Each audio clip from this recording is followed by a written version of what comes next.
It was not your choice to speak English. You didn't choose your religion or your moral values.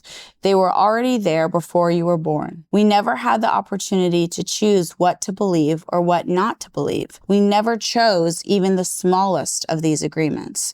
We didn't even choose our own name. I love that.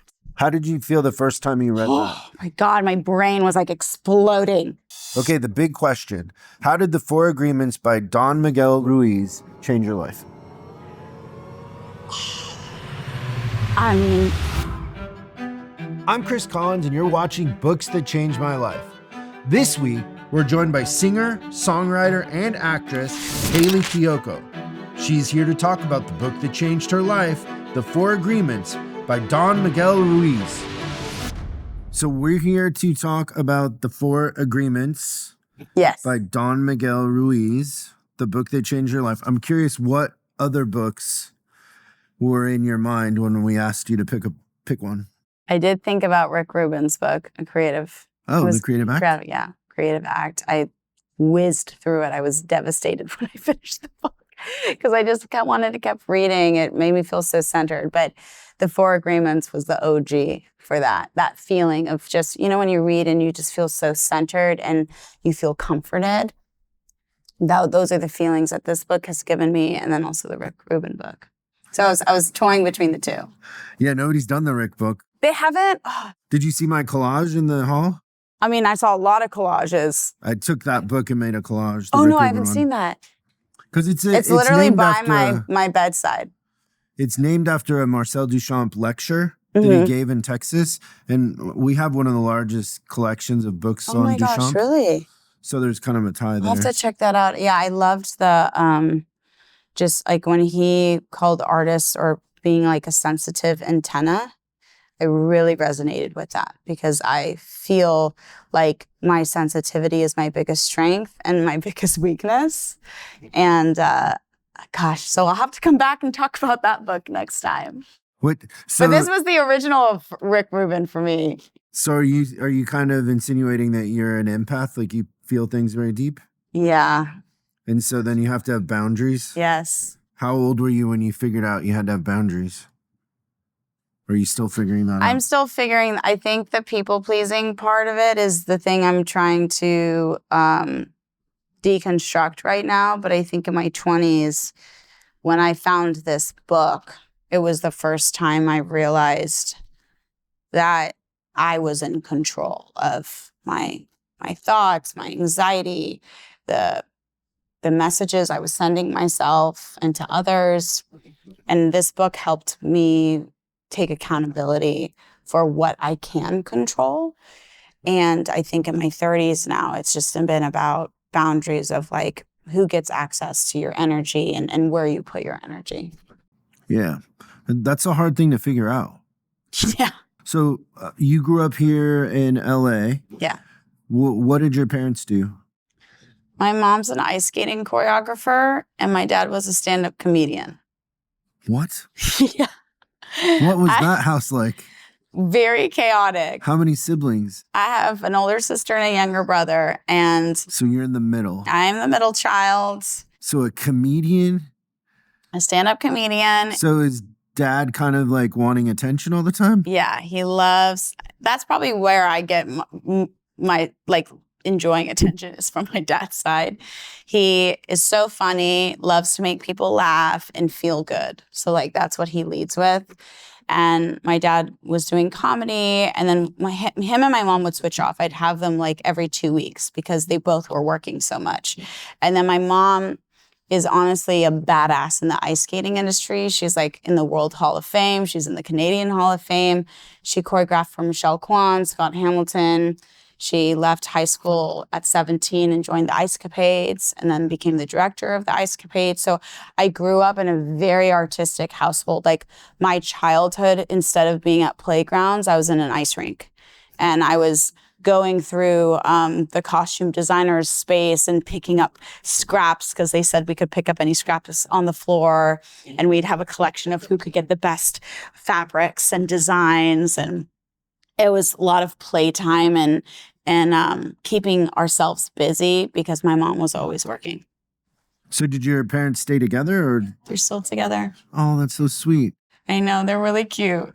Is she still doing it? She's still doing it. She's in her 70s and she has over 20 shows on Royal Caribbean. So if you go on a cruise ship, because ice skating's kind of like a dying art. It's starting to have a resurgence with like the previous Olympics. But people used to pay a lot of money to just go see people skate, and it's just not around like that. Well, it would tour, right? The ice capades and all of that. Yeah. So it's been interesting to also be a daughter to watch my mom do a medium that's kind of not died, but definitely it's declined in the ability to express yourself in that medium. Is there a lesson in watching skating kind of decline?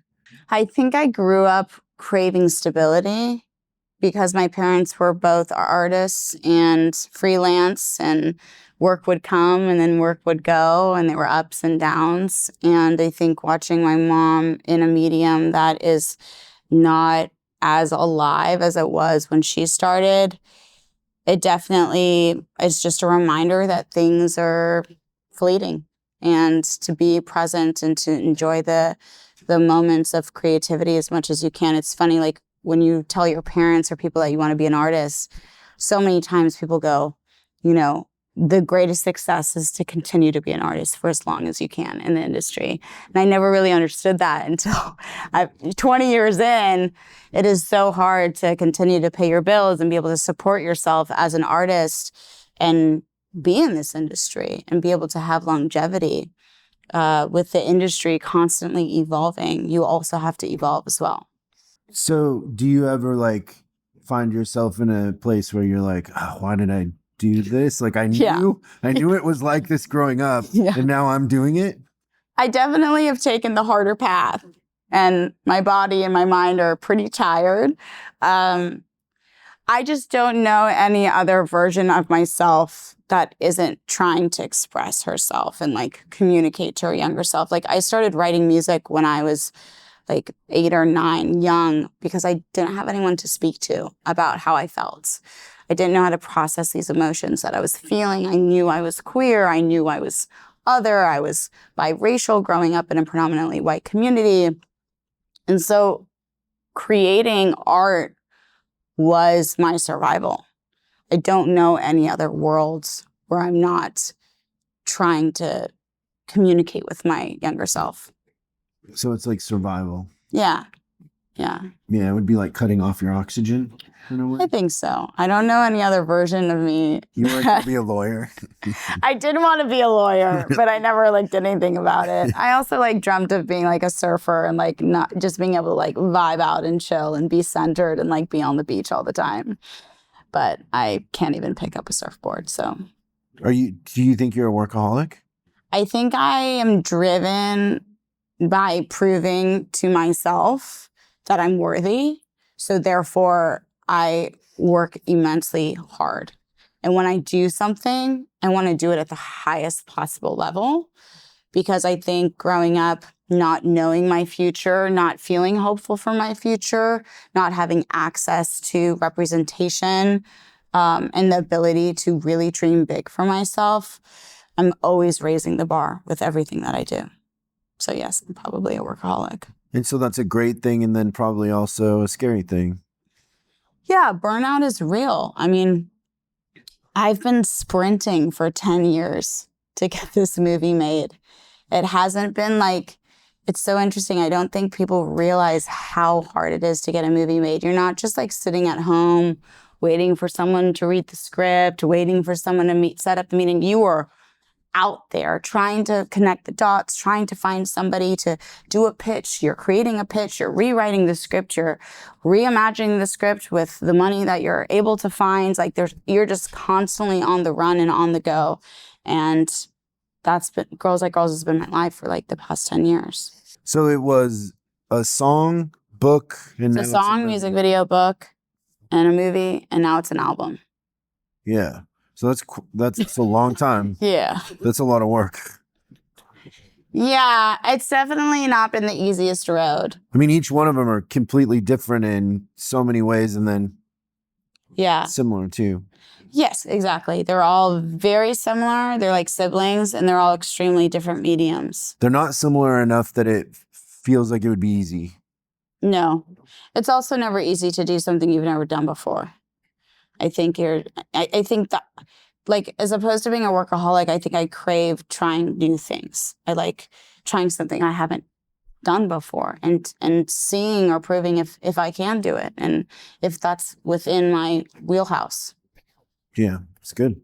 So take me to when this book came into your life and something to do with a concussion. Yeah, so my manager of a long time, Fab, gifted me this book in my 20s, like my early 20s. I was like, that's cute. I don't read. Just put it on my shelf. And then I got... By the way, it's an easy read. Totally. Yeah. But like, I just think, I don't know what I have, but I get overwhelmed by things. And so when I was younger, I would get overwhelmed with books. Like I would just be overwhelmed immediately before I even opened it. And I would read the last line of the book before even starting a book. So she gave me this book. And also too, it was like self-help. And I was in my 20s and I was like, do I need to read a self-help book? You know, in your 20s, you think you're like already matured.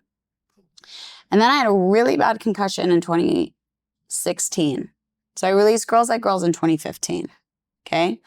Then I had a really bad concussion and stroke in 2016. And I was going through immense health issues. I lost the ability to speak and process. And there were so many mental health and anxiety and all these things that came with it, with a TBI. And then I would say like a year, this probably sat on my shelf for like 2 years. And then finally I opened the book because I was in a dark place and was like, I need more support than just my therapist. And so I started reading this book and it just unlocked so many things. It is a simple book, but similar to music, right? You listen to a song and an artist is able to describe a feeling or experience that you've never been able to figure out the words for. That's what this book is. It's like, oh, thank you for putting how I feel into words that are digestible and understandable to me. And when I read this book, I was like, oh my gosh, I have got to live my life with the 4 agreements. Like this, it changed everything for me. So what did your manager see that he or she thought you needed this? What were they witnessing? Probably just like needing to be able to navigate my anxiety better. I've been trying to climb this enormous mountain and to claim space for myself in this industry for so long. And when you're in this journey for so long, you're dealing with so many different personalities, so many egos, so many challenges, so many pivots. I'm sure she was just seeing a lot of that and wanted to help me try to figure out a way to go through life a little easier. Were you blaming the industry or what were you expressing outwardly that they thought you needed this?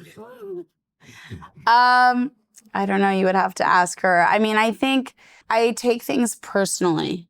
Like one of the agreements is to not take things personally. And I'm an empath. I'm highly emotional. I could cry on a drop of a dime. And I'm sure she was probably seeing me take this in. I take things personally. I put a lot of pressure on myself. I want to do things at the highest level. I have been trying to get into this industry for so long. I've always been kind of like this underdog, paving the way for others, but not being able to pave it for myself. And there's a lot of intensity that comes with that. Yeah. Have you given the book away? Yeah. I'm pretty sure they haven't read it, but I've given it away. Who have you given it to 3 people? I've given it to my best friend. I've given it to my brother.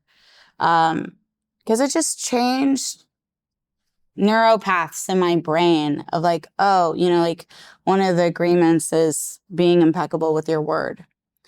And that's such a simple thing. It's like, oh yeah, duh. But it's like, no, words are a binding contract. And like to put weight behind everything that you say with intention.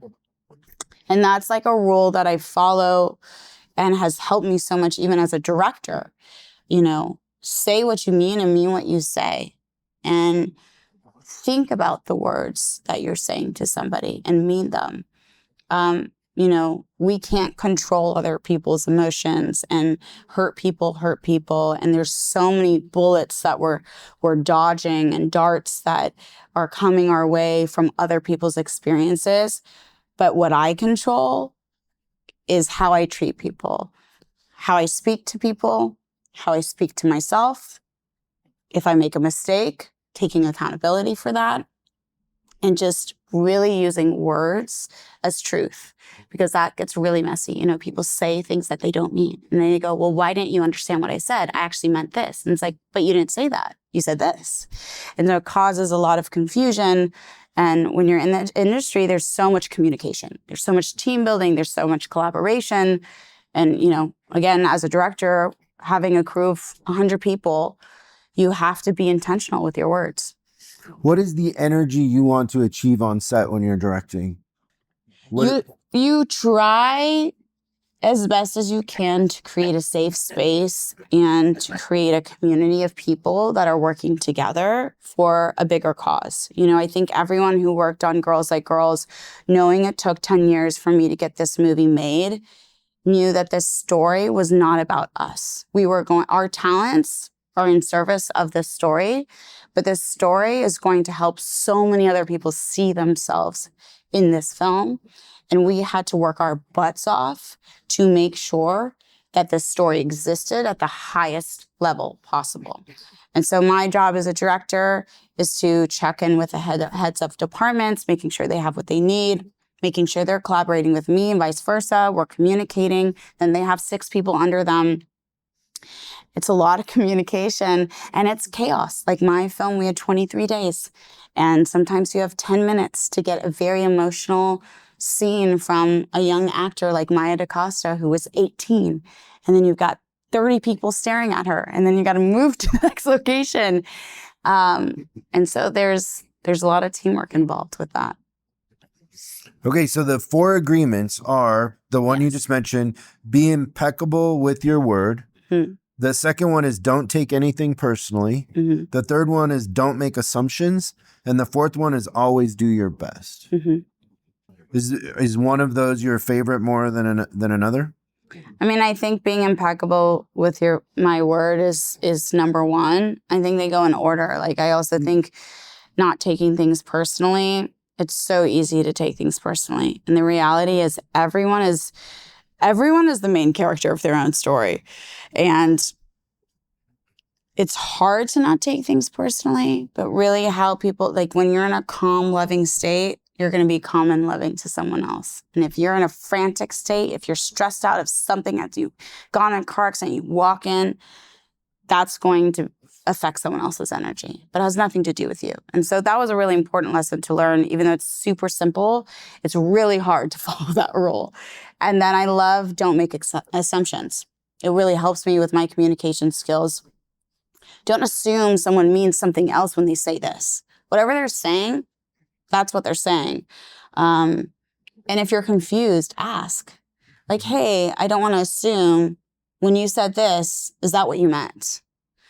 It helps every relationship dynamic, friends, chosen family, coworkers, and it helps take a huge burden off your back, like going, oh my gosh, they said this, but do they really say this? And like, you're carrying so much energy. So, and then always do your best. I think that one, I think about the least, because I think we all innately are trying to do our best, even if we don't know the 4 agreements. Really? I run into situations all the time. You think people are just actively trying to like not do their best? No, I think they're on automatic pilot and they're just passive. Like, I think in order to do your best, you have to have like a vision or some sort of goal or intention. Mm-hmm. And if it's just your job and you're just trying to get through the day, that might not be the best meal you've ever had or the best customer service, that sort of thing. I guess I feel like some people, their best is on a very different level. Like, I feel like some people, their best is not putting in effort. And that was the best that they could do. And like, That's probably a better way to look at it. Yeah, I think everyone is functioning on a different level, right? Like your best is probably different from someone else's best. And I've met people who think they're doing their best, but it's just, they're not even putting effort into it. And that is their best. And maybe they need to read this book. Yeah.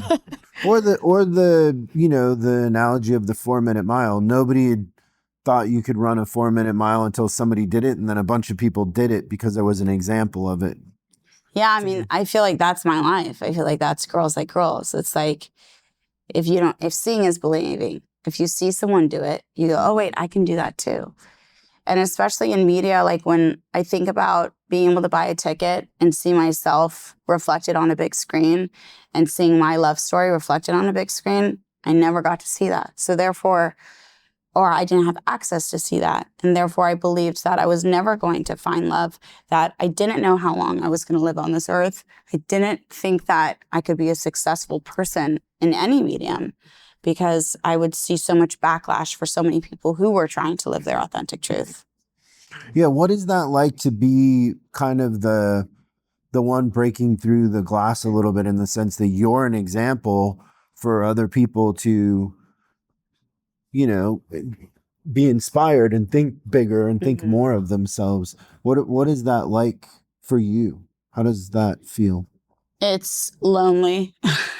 It's hard. It's exhausting, but you also like have no choice. It's just kind of, or for me, I've always felt this something inside of me propelling me forward of like, of trying to make change, to hopefully make someone else's life easier than my life was in self-acceptance and love. But Girls Like Girls is a great example. Like when I was getting this done, they were like, no one's ever created a movie based off of the IP of a song. Legally, no one knew how to do that. So then you're figuring it out. You're knocking on doors. You know, like my whole life has been, unfortunately, cracking that window and not knowing how to do it, but trying different tools, just continually trying. How did you develop that skill set? Because that's a skill set. A lot of people give up pretty easy. Thanks. Was it something when you were a kid, or your mom maybe? Question. My mom's a problem solver. You know, I think as an ice skating choreographer, I guess as a young kid, I watched her choreograph 30 people, and there's a lot of math and geometry to it. And or an ice skater gets injured and you have to be quick on your feet. So I do think that I was surrounded by an example of having to think quick on your feet, having to pivot, and having to be creatively open. You can have a vision so strong, and yet you can't control everything. And the challenge is, how do you create the best version of the vision with the resources you're given and the time that you have? Yeah. I think that's a rare thing. Like a lot of people struggle with that because they want it to line up and it never lines up. Thank you. Yeah, you can't.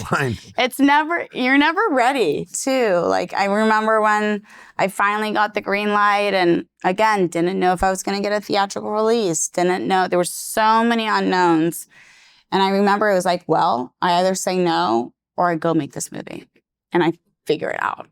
And so I took the yes and we figured it out, you know, and I think I'm proud of.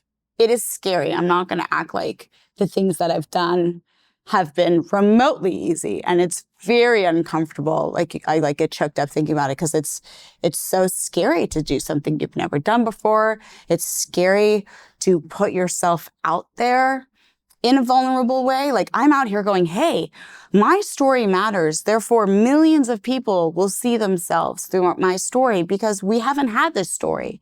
Please believe in me. I promise they'll show up. That's terrifying because you don't know, who will show up, but you do know that there are other people in this world that you haven't connected with yet that have had a similar experience as you. And you have to have this like blind faith in yourself that the thing that is the most important to you is also really important to other people. Yeah, I think too, like just going into the vulnerable part a little bit is like, people are so judgmental and people want to put things in a category. They want it to be simple, that sort of thing. For your story to resonate with others, you have to be vulnerable because those are the stories that resonate. Yeah. And so it's almost like a catch-22 is like you're putting yourself out there and then you're allowing other people to interpret or, you know, just dismiss it. Your experience. Yeah. And so, yeah, that's torture. Thank you. Welcome to my life. Yeah. Yeah. The probably the worst part is when it's done before it's come out. Oh yeah. That I mean, purgatory these past like month and a half, like has been, I've had anxiety attacks. I've been crying. I'm happy. I'm ups and downs. You know, it's when you're working, people go, what's it been like? And it's like, well, I don't recommend working on something for 10 years because the amount of pressure that you put on yourself of like, was this worth it? Should I have spent 10 years on this? Is it going to be good? Are people going to, like, there's so many questions that come into your mind, self-doubt, so many variables that you can't control. And it's not easy, but I don't know any other way to move through life. The only version of life that I know is literally being pushed out of an airplane or jumping. Because I think when you grow up knowing you're queer or knowing that you're other for so long of your life in your adolescence, survival is key. You're human. You're picking up, okay, how do I survive? Do I fit in this box? Do I fit in this box? Could I fit in this box? And you're constantly having to edit yourself. And it takes a lot of courage to unedit yourself and get back to who you really were. And a lot of my life has been trying to shapeshift. Yeah, constantly, right? Constantly. Yeah. What do you want people to take away from the movie? Like, what is the vision? Who are you targeting, and what is it you want to do for them? How do you want them to change? I hope that when people watch this movie, it touches points of their heart that they've maybe left behind or abandoned. That they feel these little parts to go, ooh, I remember that time that I confronted that person and they rejected me, or I confronted that person and they welcomed me with open arms. And being able to embrace and love and hold those parts of ourselves, like we all have dealt with feelings of love and feelings of rejection and the fear of confronting somebody and actually communicating how you truly feel. It is terrifying to do that. And that's what this movie follows, is these two young girls. And even though this movie is called Girls Like Girls, every single person has had to have that hard conversation with somebody. And I really hope that it helps heal parts of ourselves. I hope it helps people see themselves in a new light, with more compassion, with more love. Even just in this political climate, having a theater filled with people supporting a film called Girls Like Girls, it sends a signal to the world. Hey, you're going to be okay. We love you for who you are. Your existence matters to us. It sends a huge message. And I think that is the message that I was lacking for so long in my life, and has been like the beating pulse of becoming a musician, the movie not working out, writing the book, then the book leading to the movie. And the movie has songs from when I was 16. And then the movie leading me back to music, where it all began in my bedroom, playing the guitar and trying to comfort myself. So a big part of it is love and community. Yeah. Yeah. Yeah, I think we need that.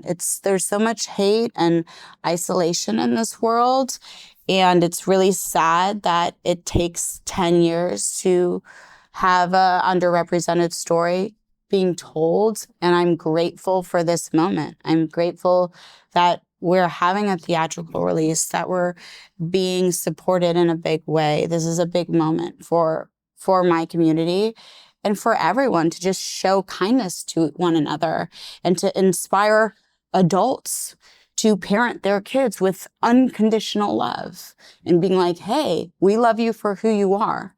Let's have an open dialogue. We're here for you. It could affect everything. Yeah, it takes a lot of courage to create the thing you wish existed. Because nobody else has done it, right? So you have no idea. There's no blueprint. You have no idea how to do it. But you want it to exist. Yeah. And for me, I've just been in my apartment. Like, I want it to exist. I know it should exist. How do you make it exist? How do you convince people that you are the one to do it, that you can do it, you can execute it well? And that's been my journey for 10 years is creating that road, building that road, and figuring it out. Well, when it goes really, really well, thanks. How are you going to feel 6 months from now? Are you gonna celebrate it? Will you allow yourself to celebrate it? It's been so funny because, like, I was always like, once this movie is made, I'm going to be, like, content and happy. And I think, as you're shaking your head. Never works. It never works. I'm so proud of this film, and I'm so proud of myself for never giving up.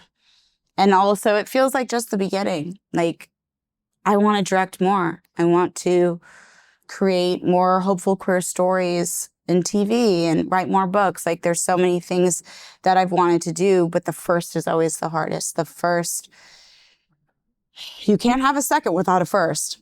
And I've been fixated on making this happen for the community. I found a video of my 15-year-old self singing this melody that I actually wrote and complete for the film. And it's like Inception. It's so weird to watch this video of, like, my 15-year-old self, my voice shaking, being in the closet, singing at this talent show, to now having that song in my directorial debut, starring another half Asian 18-year-old, discovering who she is, navigating that, and sharing that with the world. It is it's a very out-of-body experience. But I hope I allow myself to celebrate, because I should. You could make an appointment. Just get some rainbow flags and just, like, No, I don't even think it's rainbow flags. It's just you. Thank you. I'm making an appointment for myself. Is that what you said? It helps sometimes, because what happens is, like, yeah, you set these goals. I know, and it always moves. It comes out. You get all this positive feedback, but the positive feedback doesn't really resonate in the way, because it's other people's take, and you got to allow them to have it, right? So, everyone like, has an opinion. When you write a song or put out a movie or a book, other people impose their context on it. Totally. And it's great. You're touching them, and you've helped them in it, but it doesn't really. You're still, who you are, in a sense. So make an appointment to kind of be like, hey, I'm gonna take a trip or do something for a couple of weeks and just bliss out. Just enjoy it. Thank you. Otherwise, you'll just be on to the next thing. No, you're right. I mean, and life moves fast. Surround yourself for, like, a couple of weeks with something that, like, inspires you, or you treat yourself for something. Okay, you wanna get into the book? Yeah, let's do it. So you kind of previewed our highlights a little bit. Was I not? I thought that's why you gave it to me. No, but I liked the. Oh, okay, sorry. But you I am type you A. liked the highlights. Yeah, I did. We did okay. I think, like, I highlighted almost every single one. So, just to kind of recap, so the first agreement is be impeccable with your word. Yeah. And then, if you'll read this part on page 4. Yes. It was not your choice to speak English. You didn't choose your religion or your moral values. They were already there before you were born. We never had the opportunity to choose what to believe or what not to believe. We never chose even the smallest of these agreements. We didn't even choose our own name. I love that. How did you feel the first time you read that? Oh my God, my brain was like exploding. We are born in a society where we are fed a narrative. So many choices are made for us. And so many of us go on a journey of unlearning and choosing our own path. And by doing that, especially people in my community, choosing their own path means getting isolated or abandoned by their family who wanted to make those decisions for them. We deserve to have autonomy as a human. We deserve to have our own thoughts, our own feelings.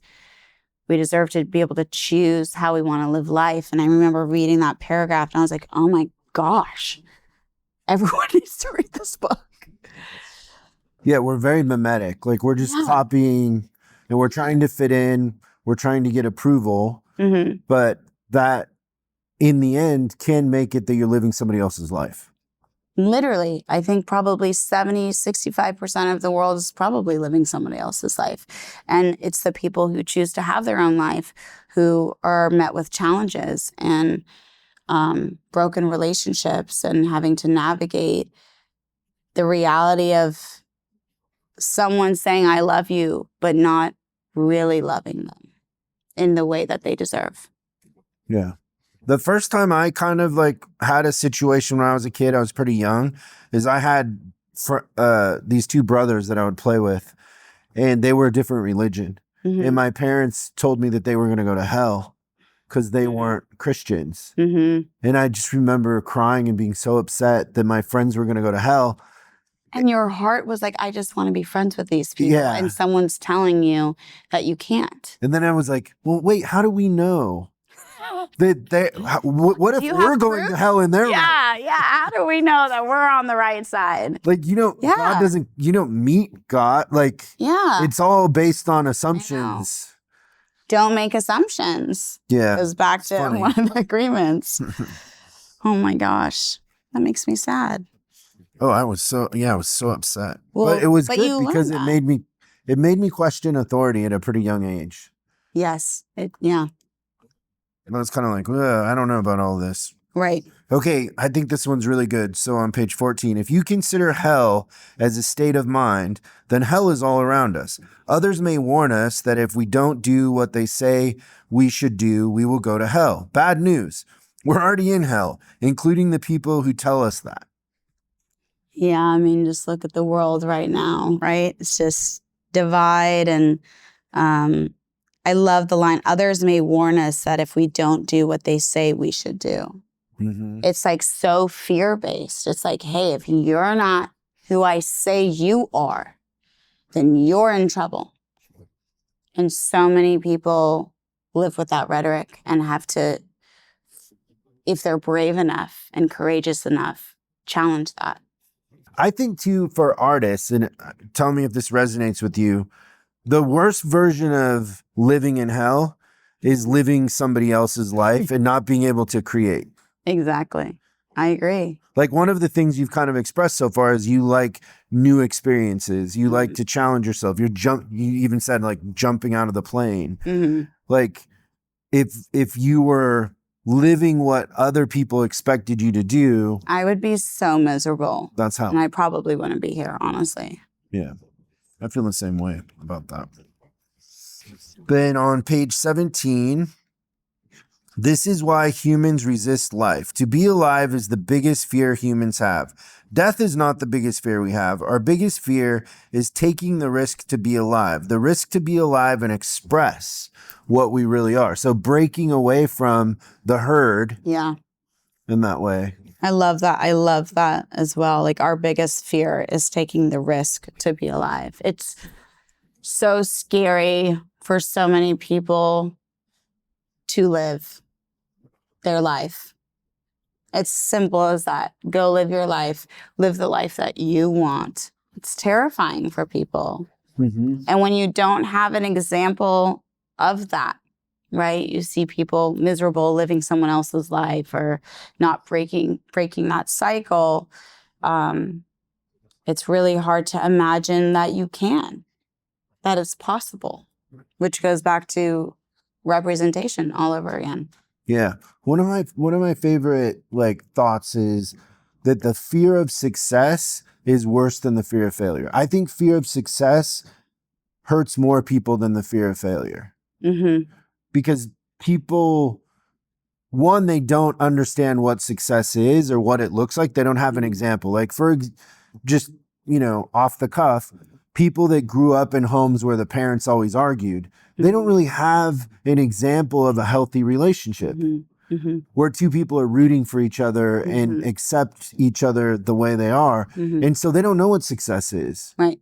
Oh, I was just going to add to that. Like in queer media, I was only shown the trauma. I was only shown the challenges and the obstacles.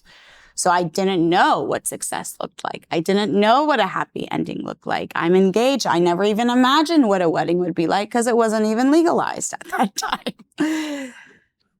So yeah. Yeah, that's a great example. The first agreement is be impeccable with your word. And then go to 38. Gossiping has become the main form of communication in human society. It has become the way we feel close to each other because it makes us feel better to see someone else feel as badly as we do. That's rough. Imagine reading this in your 20s and you're just like, oh my gosh. And it's really sad to believe that that's true, but it is true. And it's really beautiful when you get to meet people who are genuinely happy for someone else's success and to know that someone else's success and happiness doesn't threaten yours, doesn't take anything away from who you are. And I think a lot of people, I think about the hate in this world. The trans community are a beautiful community.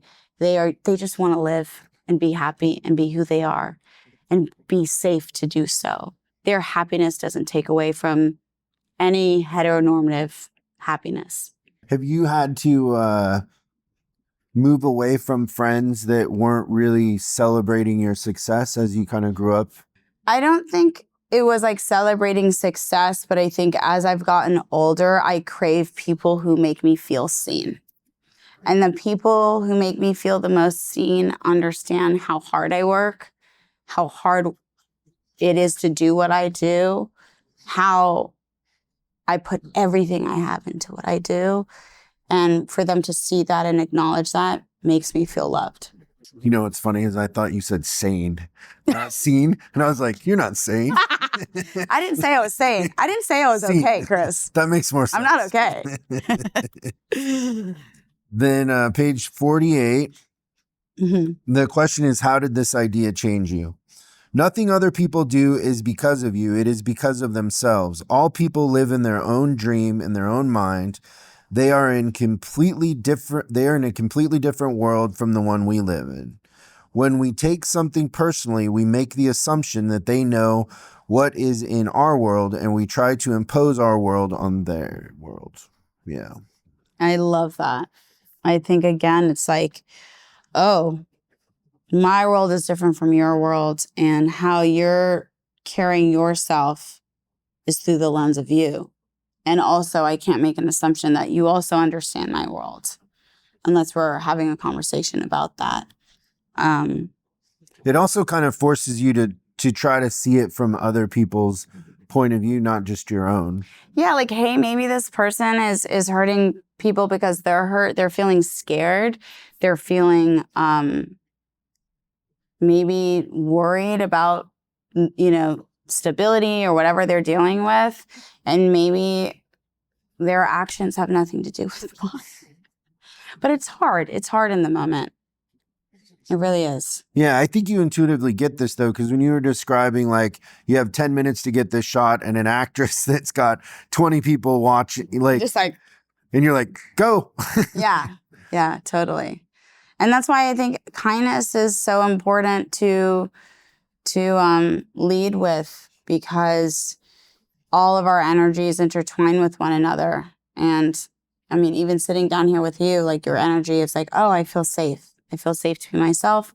I'm going to have a good day. Like the way everyone carries themselves in the world affects other people. Well, especially when you're an empath, you can read that.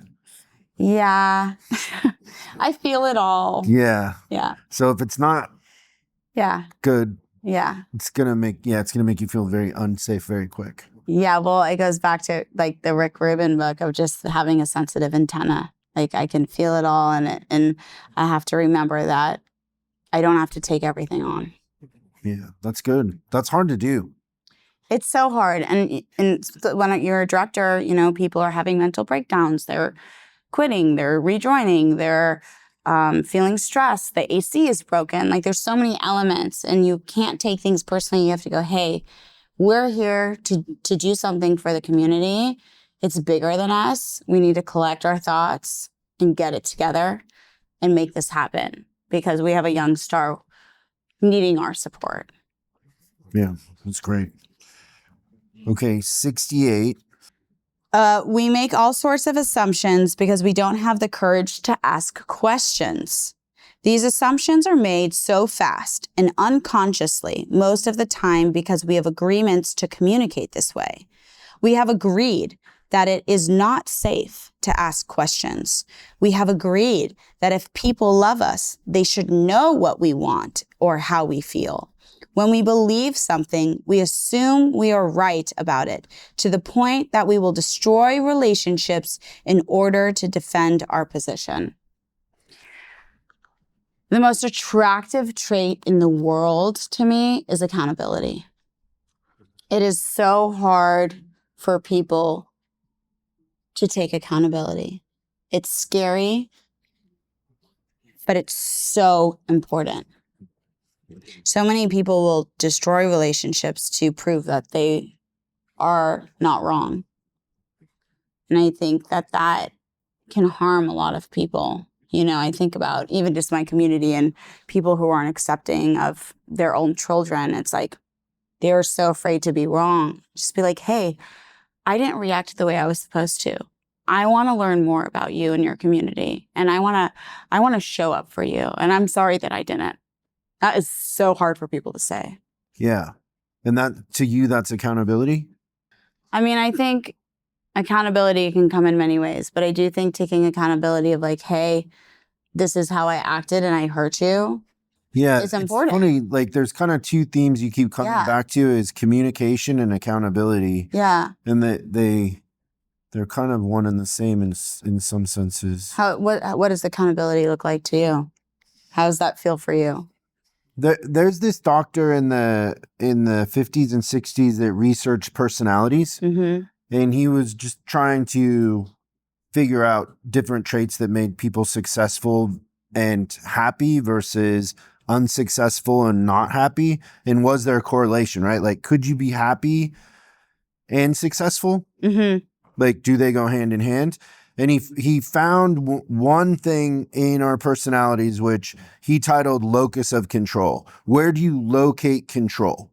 Mm-hmm. In people that were unhappy and were prone to depression and underperforming in life, mm-hmm. low status, would externalize control to outside forces. So they would blame God, they would blame the government, they would blame their childhood, they would blame the circumstance. Mm-hmm.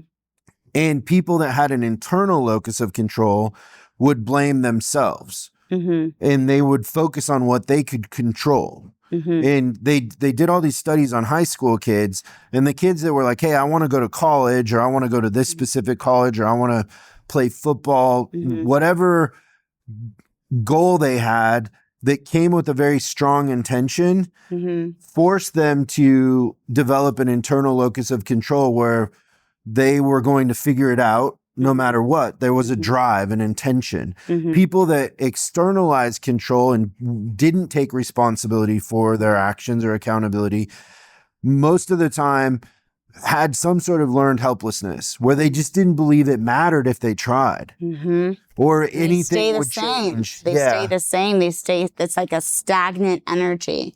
And that's why I love people who do take accountability. We are human beings. We are not perfect.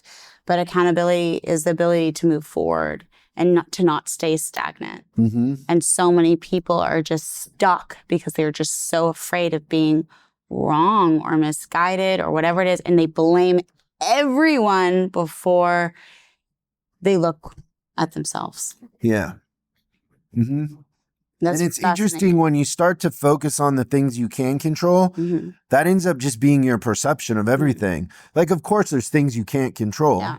right? But for the most part, you control, if you want, you control a lot of what happens in your life. You control how you carry yourself and how you pivot. Like, it goes back to this freaking movie decade-long journey. It's like, there's only so many things I can do to convince people and to pitch this story and the importance of it.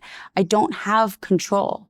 But what I did have control of is, let me go write a book instead and release that, because that's something I can control. That's something that I can do. That's a great example of that. Yeah. And maybe it'll lead to the movie, but what I can control is I can get it done.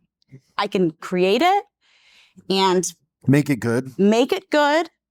And maybe people will find it. Mm-hmm. And that's always been my brain. It's like, I try to focus on the things that I can control, which has led to my millions of degrees of pivots in my life, because I can't control releasing a song, not knowing if it's going to connect to people. I can't control being able to find a studio to finance a film. Like, all these things, I can put in the effort and the work, but at a certain point, sometimes you just have to make it. Yeah. And in whichever way you can. If you just think of that on like a global scale, if you wanted to control a society, you would want learned helplessness and low self-esteem.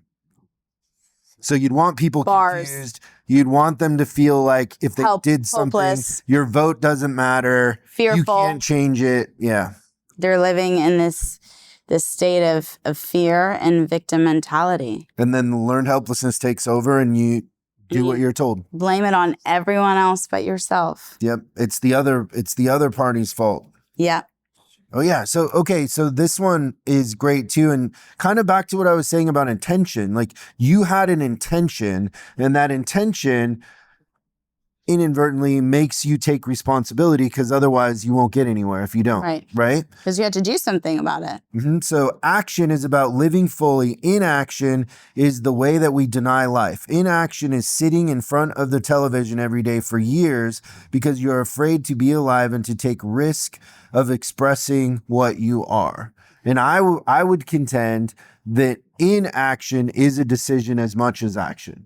I agree. Being passive and standing around and watching things happen is a decision as much as getting involved or taking action or standing up for what you believe in. Yeah, it's your choice. At the end of the movie, the line is just like, the conversation and beat is just kind of like, you have a choice to either live your authentic truth or not. And you choose whether that's tomorrow or 50 years or never. But it's up to you. No one is forcing you. You are in control of your destiny. It's such a basic thought, but it's so hard for people to recognize the power that we have within ourselves. You know what I love about that, though, is that that's kind of like how you live your life. Thanks. I try. You are the story you're telling. I try. It's not the tree, or what is it? The fruit doesn't fall too far from the tree. The angel of death can teach us to live every day as if it is the last day of our lives, as if there may be no tomorrow. We can begin each day by saying, I am awake, I see the sun, I'm going to give my gratitude to the sun and to everything and to everyone because I am still alive. One more day to be myself. I love this book so much. It's so good. It's so good. I know, it's funny when you're like, oh, it's self-help, and then it's just so good. It's just so good. And it's digestible, especially like if you haven't gone to therapy or you're like trying to find a way to, I don't know, work on your emotional intelligence and connection to yourself. Like, this is such a good place to start. I feel like this book really, really helps break things down in a very simple way. We have one life to live. We aren't guaranteed tomorrow. What are you going to do about it? Yeah. And it's a 2-cup of coffee book. It's super easy. Okay, the big question. How did the 4 Agreements by Don Miguel Ruiz change your life? I mean, everything that we talked about, it changed. I think it changed the relationship I have with myself. And that's what changed my life. It allowed myself to have control of my body and my mind and my heart, to make choices for myself, to take accountability for my choices. And anytime I feel lost or depressed or confused, especially during this 10-year journey of like, what am I doing? Like, am I crazy? Like, what's the point of all of this? I'd go back to this book and it just would recenter me and remind me that I am in control of my destiny. That's great. How many times have you read it? Probably like 6 times. Oh, but I have it also on my book. So I just like, anytime I'm like, I can't breathe, I like read the book and it immediately calms me down because it reminds me to kind of think outside of my body and that I'm in control of my thoughts. Is there one section you go to more than others? I have like, I should have brought it, but my book at home, I have like a bunch of stuff highlighted that I go back to and I just kind of read and remind myself, you know, or if you have an interaction, it's like, hey, like they are in their own reality and you are in yours. And all you can do is do your best and speak impeccably and to not take things personally and to not make assumptions and, you know, lead with kindness. And hopefully we can make the world a better place, have a little more queer joy in our lives, love. I would say like we need a John Lennon right now.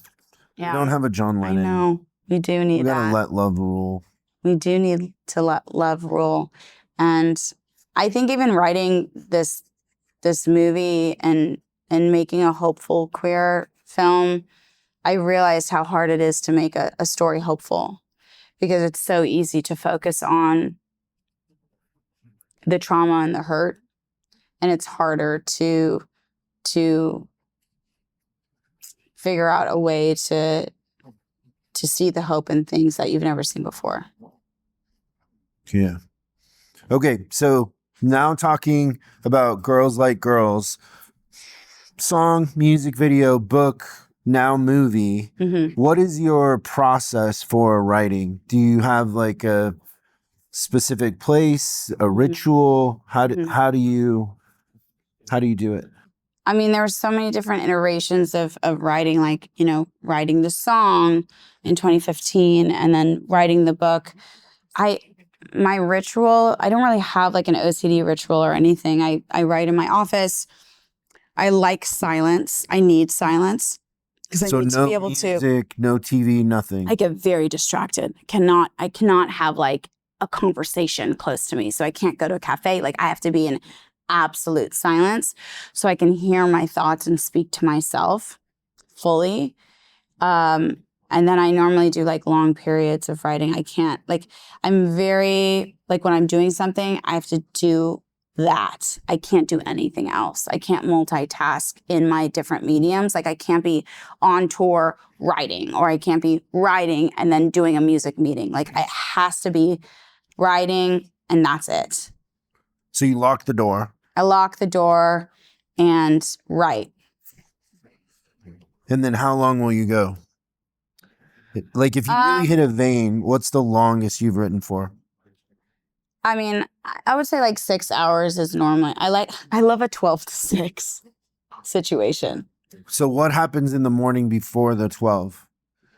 I mean, if I'm being a good person to myself, I'm like having breakfast and I'm going for a walk. But normally I'll probably be having meetings and Does that kind of take you out of it? It does. I like have to like block off my calendar. I'm like Hayley is writing, and I have to block off like weeks because I can't. Like even when I was finishing the movie, I couldn't like go into the studio and write a song. Like it was really hard for me to take the different caps off. I'm very all or nothing, which is again a blessing and hard at the same times. I have a really hard time turning on and off for that. So you have to manage it. Yeah, I also get away, go to an Airbnb, physically being away from LA helps because I feel like when I'm in LA, I'm accessible. Like meaning like work, like people can find me to ask me questions. Because I'm running, you know, it's a business. You're running it. You're having to micromanage communication, even the marketing with the film and all these things. Like, there's a lot going on. So it is hard for me to carve out time to actually be creative. So when you're locked in the room, quiet, you're just writing, coffee, tea, matcha, green tea, caffeine. And then when you kind of push up against something, do you go for a walk or do you just sit there and I stop. You stop and then you're done for the day? Sometimes. Really? Yeah. You just know? Sometimes, yeah. I think it's hard. I used to push through writer's block. I used to force myself. And sometimes you can, but I feel like a break, even if it's like 15 minutes, is better. And that you can come back to it. Yeah. I normally... Are there any like books that you read or any art that you have around that feeds your inspiration? I love Claude Monet. Yeah, I love his paintings. What does that do for you? I don't know him personally. But... No, I don't think anybody does. He's been dead a while. Yeah. I'm inspired by colors. Yeah. Do you feel colors? Yeah. So like when I write music, like Girls Like Girls, the whole universe is orange. So when you listen to the album, every single song is orange. And they're all different genres. Like we have pop, we have Americana, but the reason why they all work together is because they sound like orange. Wow. So I'm very inspired by color. So when I'm very visual. So I need visual inspiration. I love nature. I love different color palettes, seeing like a really beautiful purple with like a blood orange. Like, yeah. What does purple mean? I feel very calm by purple. Purple is calming? Yeah. Yeah. What colors aren't calming or uncomfortable? Like a sharp magenta. I don't like at all. So like almost a hot pink? No. Kind like in between. Yeah. Like a really sharp. I like really soft tones. Like anything I do, it's like soft. It's like sharp. Like it's gotta be soft tones. Did you pick this color? Yeah. Everything you see that I release, I've You're designing handpicked. Yeah, or we're redesigning it. I work closely with Sammy, who works with me on this. I want the hardcover of this. I'll get you a hardcover. The hardcover is epic. This is awesome too, but hardcovers are just like the best.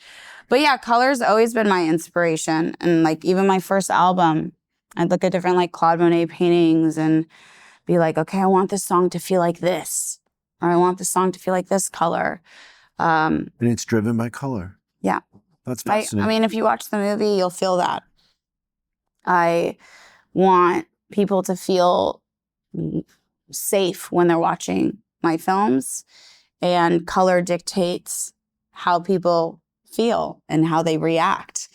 And it was really important for me to create a warmth of warm tones, even like a cool exterior. It's still warm. It's still like a warm blue. It's not a harsh blue. And I think you'll realize why I love color so much when you watch the film too. Does that carry through the clothes and everything in the design? Yeah. It's all intentional? Yeah, everything was micromanaged to a T. Yeah, I didn't have too much control on like buildings and specific locations because we were on location. We didn't have any set building. My dream is to be able to actually build things from scratch. So you are having to kind of pivot and find ways to bring the film back into the world, having blue, yellows and warm oranges. And I rarely have red in the film. Red is like a very specific moment in the film, and it's danger. It's always during the heightened times of the scene, because red to me is an alarming color. And so my whole career has always been dictated by color. Have you read any of the Albert's interaction of color stuff? No, I need to. Oh, I'll get that for you. Thank you. I would love to. I've always just been kind of in my own world, and I am excited to not have to be anymore, because this movie exists now. So now maybe I can go live. Maybe I can go read some more books and live a little. You'll land on something else here pretty soon. You'll be writing something I do need to find some new inspiration. Yeah, so I'd love to read that. So how is music play into that in the movie? How intentional were you with that? Again, it's similar to the many pivots we've spoken about. When I finished the film, I didn't have resources to financially get a lot of like the needle drops that I wanted from this film was set in 2006. So like a lot of these songs that I was hoping to receive. And I remember like crying in my hotel room, being frustrated. And I just out of curiosity I was like, I have to do everything myself. So I go through, I look at these old songs that I had started. One song I wrote when I was like 12, or started writing when I was 12, and another song when I was 16 that I had never released, didn't complete. And I was like, maybe I just put those in the movie. And so now those songs are in the film, Notice, Lungs, and then the third song that's in the film called Falling Through. I ended up writing that song off of, there's a sample that goes, you, and it's actually my voice when I was 16 from a demo. And we wrote a new song off of my voice. Using that as a sample? Yes. Yeah. So it was like, again, I wasn't able to get these things, and I had no control, and I couldn't control the situation because of the limited resources. So then I just, luckily, am a musician, so I did the music myself. I would bet $100 that, like, I don't know, let's say that AC/DC Back in Black was a song you wanted in the movie, just for an abstract example. If you put that in now, you would probably be like, oh, like it's like off limits, like almost it's not a part of the overall energy. Yeah, and I think that's what's been really unique about my journey is all of these forced decisions that I've had to make. Actually make it better in the end. Yeah, like it's so cool that now my voice gets to narrate and support these two young women's performances. And it's almost like haunting when you think about it. It's like the ghost of Hayley's past narrating this journey, and resilience and determination to freaking make this the best. I wasn't going to put library music in this film. Like, are you kidding? So, have you watched the documentary Sofia Coppola did with Marc Jacobs? No, but I heard it was amazing. You remind me I so much of her. Oh, thank you. She's very talented. But same sort of thing, like has a vision, and then the close, like you everything. Gotta go for it. It's a great documentary. Yeah, I'll have to watch that. They're both, crazy. He talks about Duchamp in there too. Really? Well, when he took over Louis Vuitton, he was like, my inspiration, because what do you do with this logo? And they were asking him to make clothes. Yeah. And so he was like, I was gonna Duchamp it, basically. Yeah. And then he tells a funny story in there. I won't ruin it, but it's pretty cool. That's amazing. I'd love to see that. Yeah, I think we're all... Is she an inspiration? Yeah, I mean, I remember watching The Virgin Suicides and finding out after the fact that it was directed by a woman. And I'll never forget that. And I was just like, oh my gosh, that's rare. My favorite movie of all time is Lost in Translation. Oh yeah, it's fantastic. I just put that movie on in the background. Yeah, it's so good. The tempo, the look, it's so good. It's just world building. I love like Guillermo del Toro. I love directors that create worlds and spaces and have different perspectives. And you think about like stats. There's only 5% of women of color directing films. It's 2026. So of course, not many perspectives are being shared because they're being shared by very similar people and very similar perspectives. So even before I even started this journey, there was a massive mountain before I even started climbing. So I feel very honored to be a part of that club, and people like Sophia and Chloe Zhao paving the way and proving, I remember seeing Chloe, I was like, seeing someone who looks like me win an Oscar as a director. How cool is that? Oh my gosh, maybe one day I'll be up there. It's a ripple effect. Yeah, it really is. Well, now you're going to have that effect on others and inspire them. I can't wait to see the movie. Thank you. I can't wait for you to see it too. I'm so excited. I'll be paying attention to colors. Pay attention to colors. I love that. Thank you for coming. Thank you. We are so excited to announce the Books That Changed My Life website. We made a way for you to show your book pride and that you love books. Hats, tees, hoodies. Check it out. Link in the description. Everybody needs a self-help hat.